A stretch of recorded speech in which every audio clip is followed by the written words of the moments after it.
that's a really, really, really hard thing to resist against. It's perfectly natural and normal to want to get rid of that pain now. Get rid of that hurt, get rid of the anxiety, get rid of the stress, get rid of the depression. It's normal to want to get rid of that stuff. Hi and welcome back. Stuart here with another reaction from the perspective of a psychotherapist. Please remember I do these off the cuff, so to speak, and these are just my initial impressions, which are unique to me and the position I am in terms of my learning history, my culture, my education, all that kind of stuff. A few of you have reached out about a Juice WRLD and Eminem track, which has been released in the last few days, and could I react to it? So here it is. I don't know how these collaborations work. I'm guessing that Juice recorded this and then later on it was given to Eminem's label for him to add his part. And with the amount of unreleased material Juice has, I wonder how this one came to be the one that Eminem wanted to work with. If you do know some of the backstory to this, then please let me know in the comments. I'd love to know more about this and I'll take a look. So let's just get into this.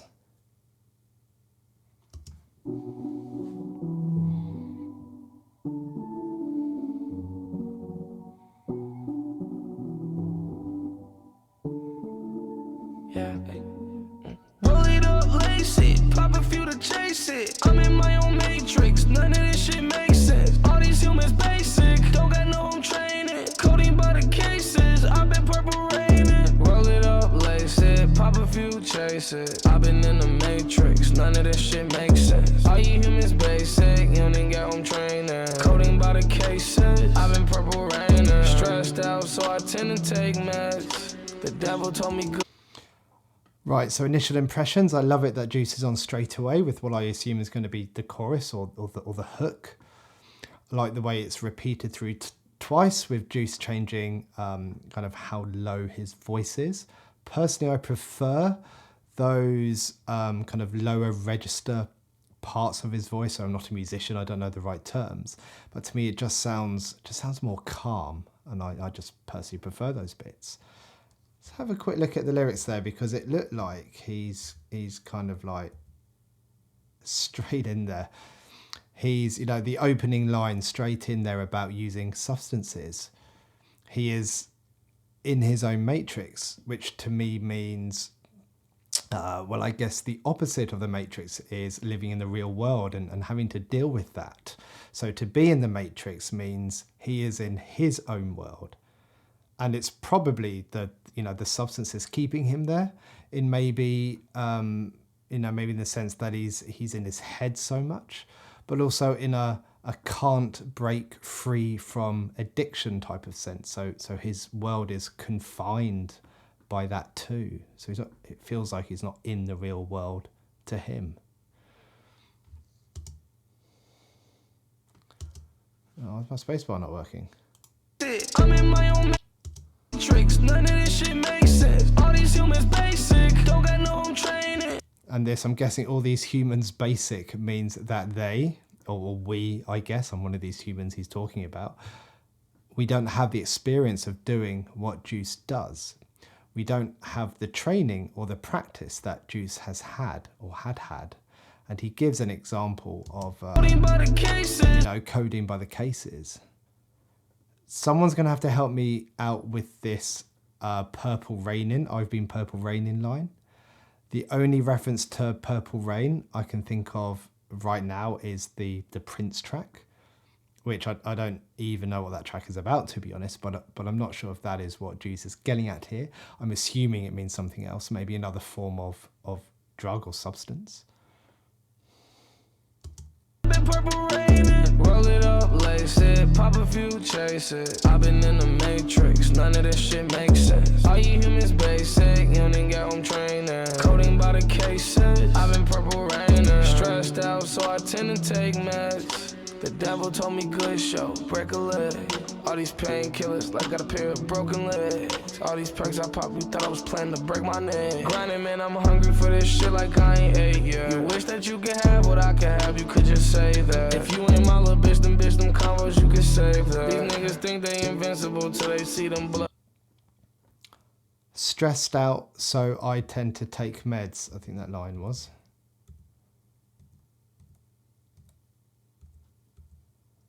Cases, I've been purple raining. Stressed out, so I tend to take meds. The devil told me. So stressed out, so I tend to take meds. I mean, that's probably one of the main reasons people do that, right? To bring down that stress and to bring down that anxiety. And then depending on what they're taking, it can be to lift kind of a lower mood. But then you get caught in that trap of that being the only way you know how to do that. And then it starts to get preemptive and you take it earlier and earlier into that stress response until you are just taking them all of the time. And stress and anxiety are everywhere in the world. You can't really escape from it. So I guess if you try to do that and you just constantly take substances or constantly avoid or constantly try to escape from stressful situations, you end up in something similar to the Matrix, like Juice said earlier. And there's a line here. Oh, it was just there. The devil told me. This one about the devil. The devil told me, good show, break a leg. Good show, break a leg. All these painkillers, like I got a pair of broken legs. All these painkillers, like I got a pair of broken legs. So break a leg in show business usually means good luck. So the devil, gosh, my mind is going back to that X track that I recently did a reaction to, you know, the I Met the Devil track. So the devil is saying, good luck, break a leg. And when people break legs, they get a load of painkillers to deal with it. So is the devil here saying remain in pain and keep taking that stuff? You know, he wants him to keep doing that. All these perks I pop, you thought I was planning to break my neck. Grinding, man, I'm hungry for. So he's not only taking so much that someone might do if they broke their legs, but he's taking as much as someone who had broken their neck. You know, with breaking your neck, most likely causing far more pain than breaking your legs. He's just, you know, reporting on how much indeed he is taking.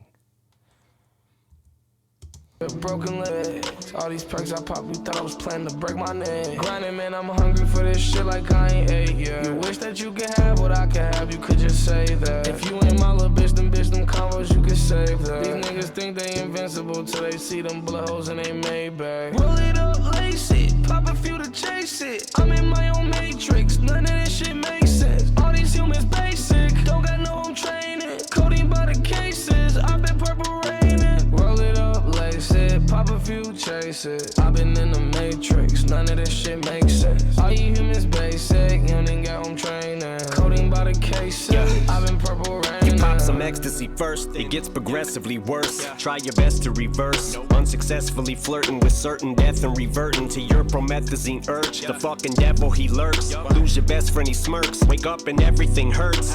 And as you spiral downward, listen, I know just how it is when you start slow, then before you notice it, now you're mixing oxys without prescription, cough medicine, Valium with them. But ain't that how addictions or... Okay, I haven't listened to Eminem in a long time. Probably around Let's Get Back to Business, Square Dance, whatever album those tracks are on. Stan. I dread to think how many years ago that was now, and I'm not sure what album that one was on. But I love Eminem's flow so much, especially here. It just fits so well. Let's see what Eminem actually has to say. So where did he start? So just be here. You pop some ecstasy first, it gets progressively worse. Try your best to reverse, unsuccessfully flirting with certain death and reverting to your promethazine urge. The fucking devil, he lurks. Lose your best friend, he's... So Eminem talking about taking some ecstasy, but then trying to rewind as it's making him worse. And he's getting close perhaps to OD because he says he was flirting with death.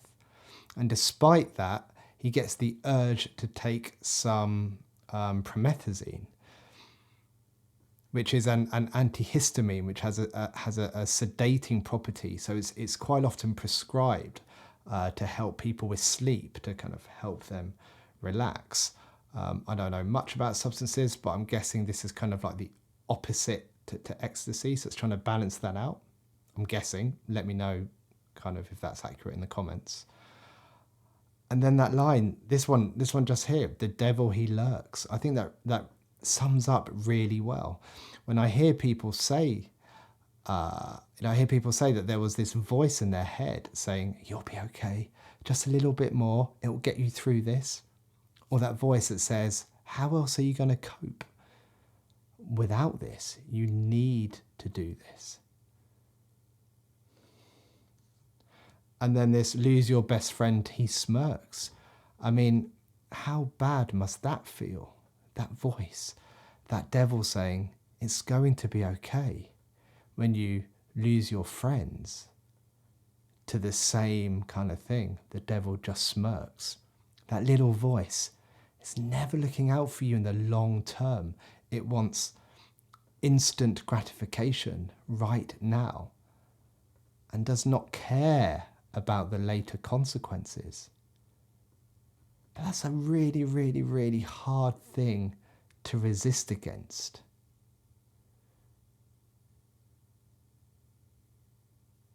It's perfectly natural and normal to want to get rid of that pain now. Get rid of that hurt, get rid of the anxiety, get rid of the stress, get rid of the depression. It's normal to want to get rid of that stuff.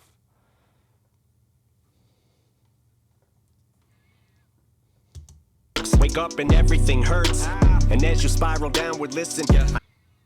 I know just how it is when you start slow, then before you notice it, now you're mixing oxys without prescription, cough medicine, Valium with them.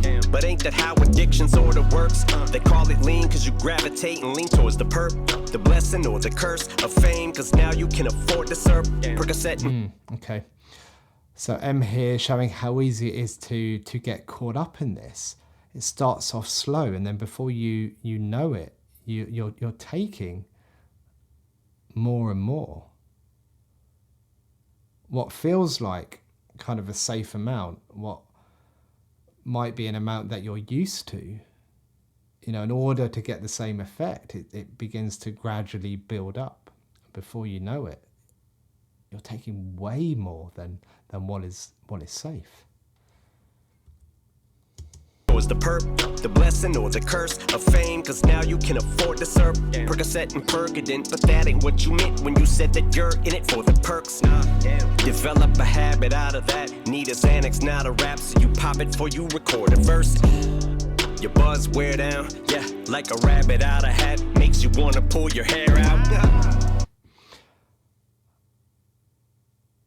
So Em is saying here how that addiction creeps up on you. And I know someone has told me before what lean is, but I can't remember what it is. But he's saying, where was it?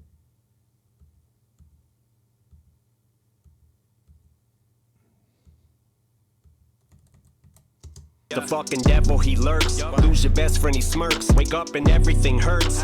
And as you spiral downward, listen. I know just how it is when you start slow, then before you notice it, now you're mixing oxys without prescription, cough medicine, Valium with them. But ain't that how addiction sorta works? They call it lean. This bit. It's a bit about lean. I can't remember what lean is. I think it's some kind of drink, I think. But he's saying it's an appropriate name as you lean towards it. It pulls you and kind of drags you in. gravitate and lean towards the the blessing or the curse. And then this bit, the blessing or the curse of fame. I think about this quite often with artists and celebrities, and maybe not even kind of fame, but people who become financially wealthy, and they can now afford all of this. They can afford to take whatever they want, whenever they want, which is both a blessing and a curse. Because when you can afford all of that, afford whatever you want, that takes a lot of willpower, although I'm not sure how much I buy into willpower as a thing. But it's a lot of responsibility, especially if you're kind of this way inclined in terms of coping strategies and dealing with things. You know, suddenly having all this money feels to me like it must make it a whole load worse. But then I guess on the flip side of that, if you want that stuff and you can't afford it, then that's probably just as bad. Now I think about it, I've never been in this position, so it's hard for me to try and conceptualize this.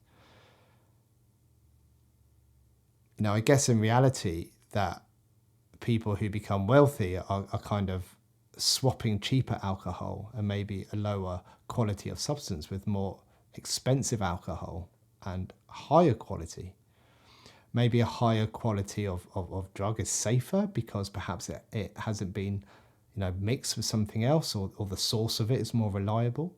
I don't really know much about this, but I do know that either way, neither position is a good long-term solution to problems.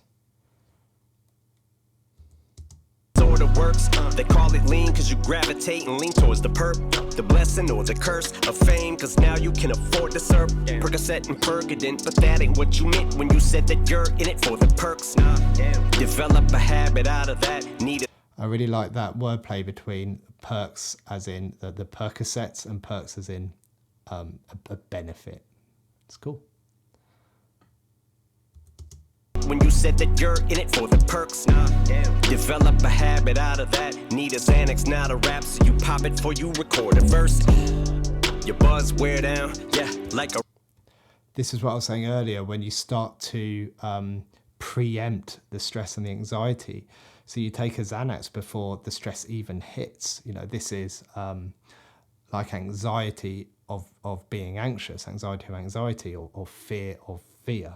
And Xanax is a benzodiazepine, so the same family as diazepam and lorazepam, and used usually to treat acute anxiety or acute kind of panic attacks. So you pop it before you record a verse. Your buzz wear down, yeah, like a rabbit out of hat, makes you wanna pull your hair out. Fentanyl, oxy, Demerol would possibly got shot. Oh, I love that rhyme between Demerol and Dem are all. That's cool. And I think this is talking about maybe like the come down, wanting to pull your hair out, getting really agitated. And I don't know much about these substances. I know that he mentioned fentanyl, so that's used as an analgesic and is used for pain. Oxycontin is used for pain, and Demerol is also used for pain. So these are all usually used to reduce pain by blocking pain receptors. So I'm guessing that they get rid of that agitation, that wanting to pull your hair out type feeling. Fentanyl, oxy, Demerol would possibly got shot. G, Roxy, codonaline is probably what got Lil Peep and ODB. So many who ODB, way too young to go see me. I was lucky, my escape was narrow. Let's have a look at that list. G, Roxy, codonaline is probably... I don't know some of them. I'm not sure who Shock G or Roxy are. I do know Lil Peep, as I've done a reaction to Life is Beautiful, which is a great track. More Lil Peep on the way, by the way. I also know who ODB is, being born in the 80s myself and growing up to listening to music in the 90s. thought they'll peep in ODB. So many who ODB, way too young to go see me. I was lucky, my escape was narrow window. Now think I take it for granted that I'm still here. Synthetic heroin, you tried to kill me, then you murdered Jared, didn't you? Piece of shit. Thanks to you, now we lost gangsta Boo and Pimpsy, Prince and Michael, mixing NyQuil with prescription Vikes, addictions like a fucking vicious cycle. We will forever miss you. To the younger generation, I ain't lecturing you, but man, just be careful when you roll it up, lace it, pop a few to. He named loads of people then, really hitting it home just how many people have been lost. Obviously including Juice in there.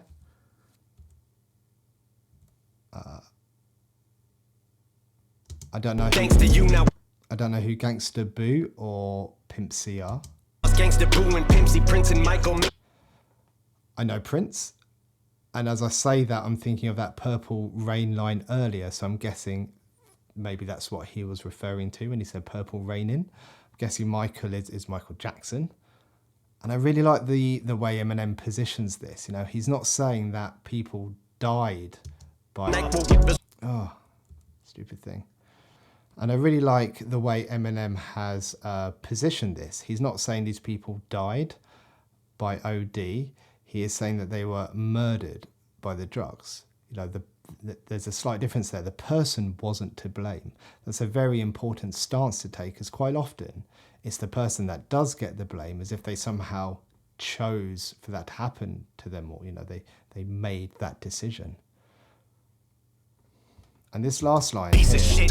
Thanks to you, now we lost gangsta Boo and Pimpsy, Prince and Michael, mixing NyQuil with prescription Vikes, addictions like a fucking vicious cycle. We will forever miss you. To the younger generation, I ain't. That resonates with me so much. I ain't lecturing you, but just be careful when you. And this hits so hard. And the reason for that is I work with children and young people. So basically people who are under 18, who have had very difficult lives and experiences, and the way that they sometimes try to manage that is to use some of these substances that are being talked about in this song, especially Xanax. That comes up a lot. Something that wasn't mentioned is ketamine. Seems quite popular at the moment where I am. People show me videos that their friends have taken of them in a K-hold, completely out of control, no idea what's going on, and then being left in a field or a car park somewhere, and their friends are laughing at them in the video. But more concerning is the person who is showing me what happened to them is also laughing whilst they watch it back. And I'm sat there thinking, there's this massive disconnect between what I am seeing in this video and the way that they are seeing it as they're showing it to me. And you try and point this out, but, you know, as a 40-year-old bloke who also has young children, it's really hard for me not to come across as lecturing. And the thing with lecturing is it just tends to push people away. The last thing these people need or to hear in their lives is yet another adult telling them what to do or what not to do. So I try and approach this from the other end and work on what strengths they have, where they want to go in life, and try and help them with that. Help them become more psychologically flexible and find better ways to manage with, you know, what life throws at you, you know, better ways to manage stress and anxiety, and then hope that they will no longer need those other strategies, you know, the substances. That's really hard, especially when people are out of education, they're not in school, they don't have much kind of structure in their life, they may have homes that aren't conducive or supportive for stopping, they may have a peer group that supports this as well. Like that example I gave earlier, friends laughing and saying how funny it was only serves to reinforce that behaviour again. The fucking vicious cycle, we will forever miss you. To the younger generation, I ain't lecturing you, but man, just be careful when you roll it up, lace it, pop a few to chase it. I'm in my own matrix, none of this shit makes sense. All these humans basic, don't got no home training. Coding by the cases, I've been purple raining. Roll it up, lace it, pop a few, chase it. I've been in the matrix, none of this shit makes sense. All you humans basic, you don't even got home training. Coding by the cases, I've been purple raining. I ain't coming down from this high. Able to let nobody kill my vibe. They committed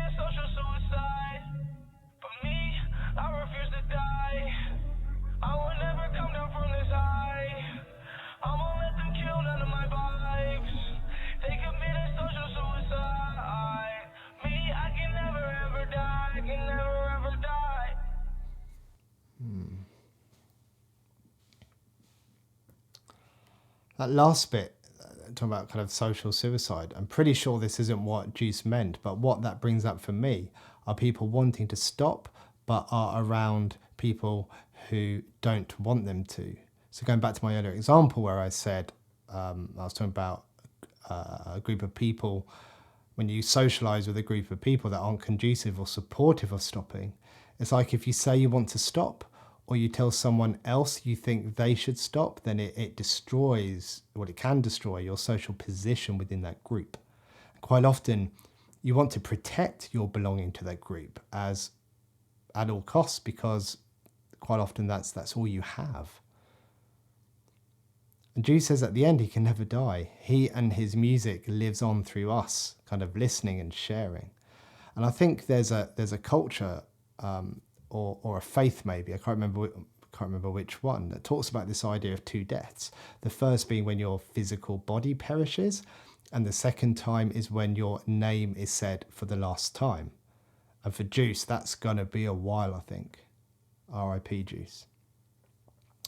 Nice to hear Eminem again. Are there any Eminem tracks I should consider reacting to? There must be. I've not listened to him for a long time. I'm thinking some Eminem reactions. Let me know in the comments. Right, that's me done. Great track. Sad as always with Juice. You get in this kind of conflicted position where it's great and you want to love it and you do love it, but then you also remember what happened and you feel sad. That's what Juice gives us these days. You've got to take it, got to love it. So much talent, gone too soon. R.I.P. Take care, everyone. Goodbye.